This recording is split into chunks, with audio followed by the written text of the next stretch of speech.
This is Richard back at you guys. Fall's in the air. I mean, weather's already changed here like crazy. I mean, it's beautiful outside. I think it's probably, what, 62, something like that, Teresa? Raining, yeah, real foggy and stuff. Well, we got Travis's '06 Dodge in the house. Our earlier video showed the parts that we were putting in it, and then we did a video on tearing the tranny down, explaining how we're going to put all these parts in. Well, he's got his transfer case here too. We're going to go through it and just check it out and see if there's any damage in it or anything in there. Now, he's not having any problems, so basically, hopefully, just some seals and shift fork inserts, and also we're going to be upgrading the input shaft to the billet shaft and the bigger spline shaft like we were showing you in our existing video. Now, this is a kit you buy. The other shaft is in your overdrive housing. This goes inside the transfer case, and now we have one massive shaft here compared to this little tiny thing.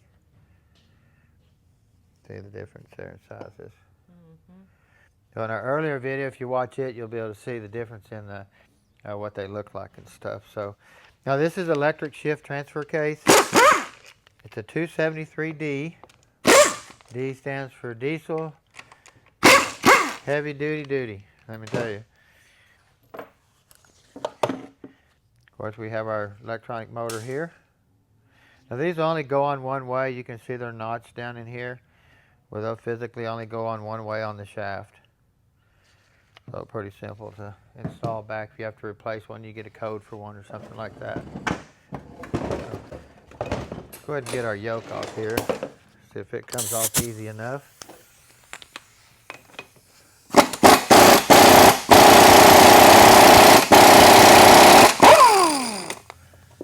A little bit of noise on a Friday. Sounds good to me. Sometimes them electric impacts are just too quiet. You need a little bit of excitement.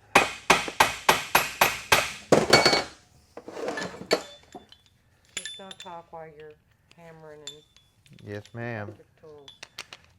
Nobody can hear me, huh? That's right.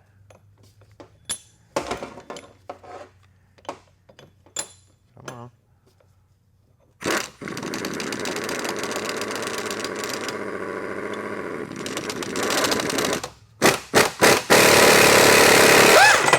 There we go.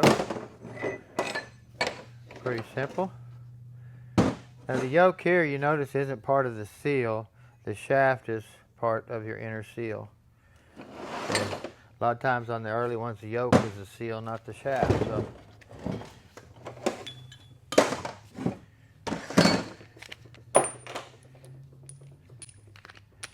I've done you guys a favor. Took out most of the bolts. That way we're not listening to the air running all day.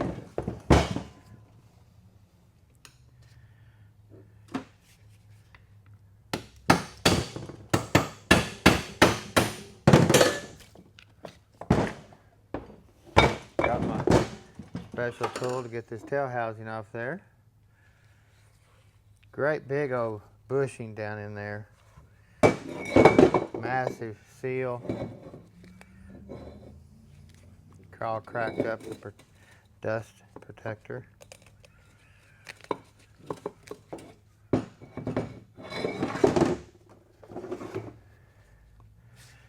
Now these things are different for sure. Let me get this pump out of here. These are kind of a little tougher. Now I took all the 10mm bolts out and I left two here because we do have one here that's different. It's a 13mm. Got a little shank on it. Kind of, I believe it holds the bracket that holds your wiring and stuff here. So I just wanted to kind of show you that.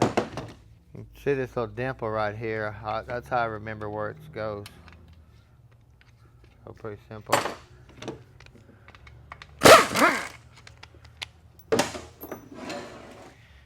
Okay, these physically don't have no place to pry them apart, so you kind of make your own.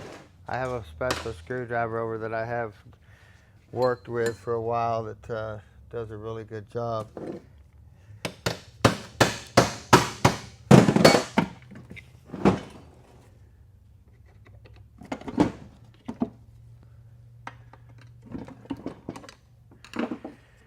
Now we're going to try to get this pump out of here really quick.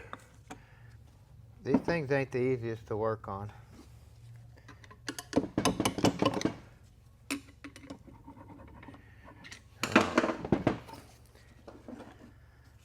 this little plastic tube. You think it's going to break, but it will come out of there if I'm not mistaken. Come on.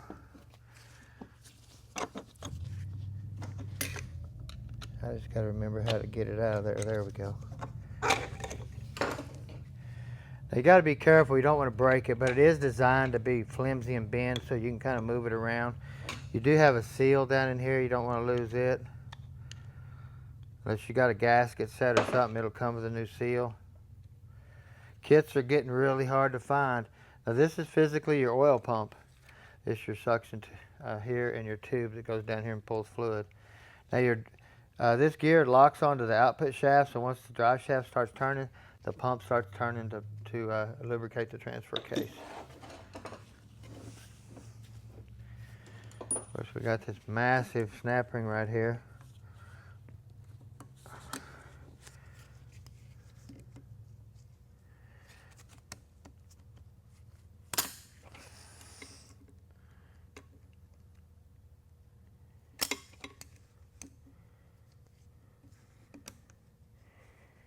Come on, there we go. And sometimes it takes some crazy tools to get them things off. Everything's built so sturdy nowadays that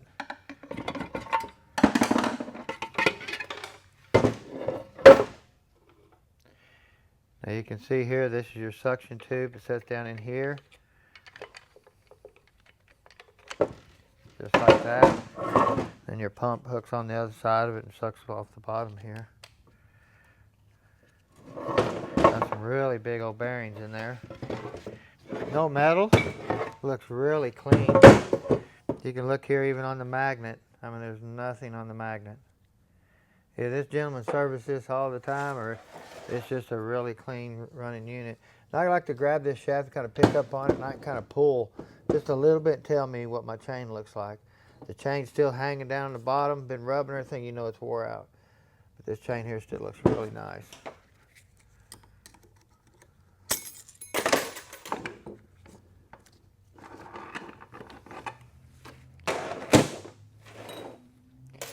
And I like to leave my gears, my sprockets down and put them back on the exact same way I took them off. Look for any type of wear. Look at your chain. If you're going to be replacing it, look for any identification marks, darker links or anything like that. If there's not any, excuse me, there is one there. You know, that could be an identification mark. Sometimes they might have 3 purples, 2 purples. So they might ask you that when you go to have a chain replaced or something. We have our spring that pushes our fork back. Let's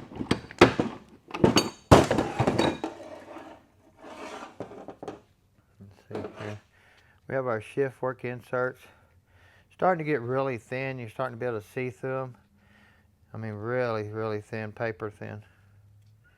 Fork looks really good though. Don't see any issues there. Now this one here doesn't have a synchronizer ring to keep it from grinding or anything like that, but this collar does go on one direction. You notice here we have a blunt end on here, and then we have pointed ends here. Your pointed end is always going to go towards the pointed end on your gear. That way it locks in easy. If you put this end on here, it's going to hit, it'll go on probably, but it's going to be grindy sounding. It's not going to be right. See if I can put it on backwards. Look at that. So that tells you can put it on backwards, but it goes like that. Pretty simple. Now you definitely do want to look for any type of wear around in here where it locks onto this collar. Doesn't look like this four-wheel drive hasn't been used very much. Here really good where the bearing runs here. Make sure there's no pitting. You Scotch-Brite all this stuff up here. See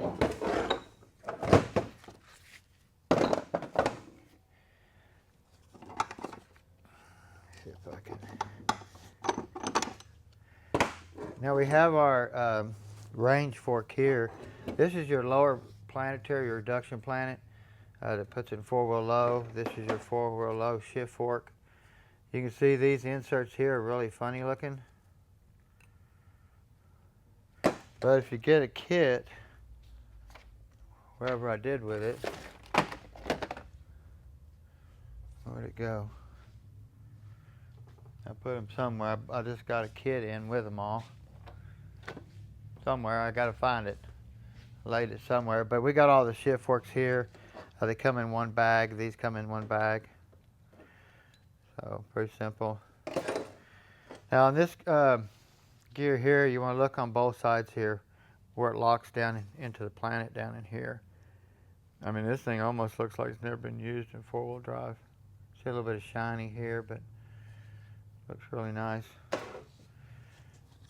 See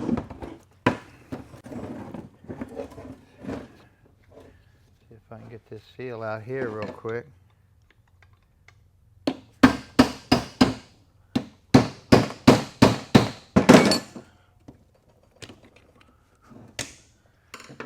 Get my other bigger one.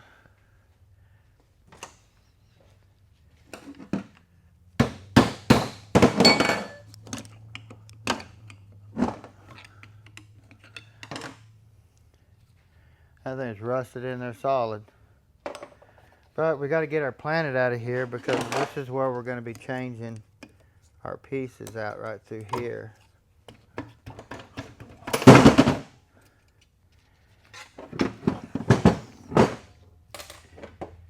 Okay, now this is our reduction Planet here.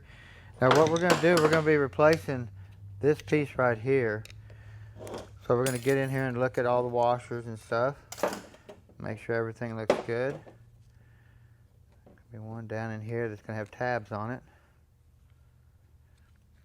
Now this one here could have tabs and it might not have tabs. If you get one that has tabs, you can put it on the top and a tab on the bottom, but never put a non-tab on the bottom. Always put a tab on the bottom. Okay, pretty simple. But this is the piece here we're going to be replacing. This piece here.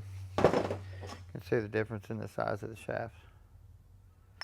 We'll clean this up, stick this down in here like this, put it all back together, clean it up, check the bearings, put new seals, stuff like that, new shift work inserts. Pretty simple. Always check your Planet pins, make sure they're not purple, any chipping on the gears or anything like that. But no metal in this transfer case at all, so I was pretty nice, guys. Don't have to work hard on this one here. Teresa, thanks for definitely for videoing. Guys, it's Friday. It's 12:30. Come on 5 o'clock so we can go home and enjoy our Friday night. Definitely, guys. Have a great weekend, and we will see y'all Monday. Don't forget to subscribe. Have a great day.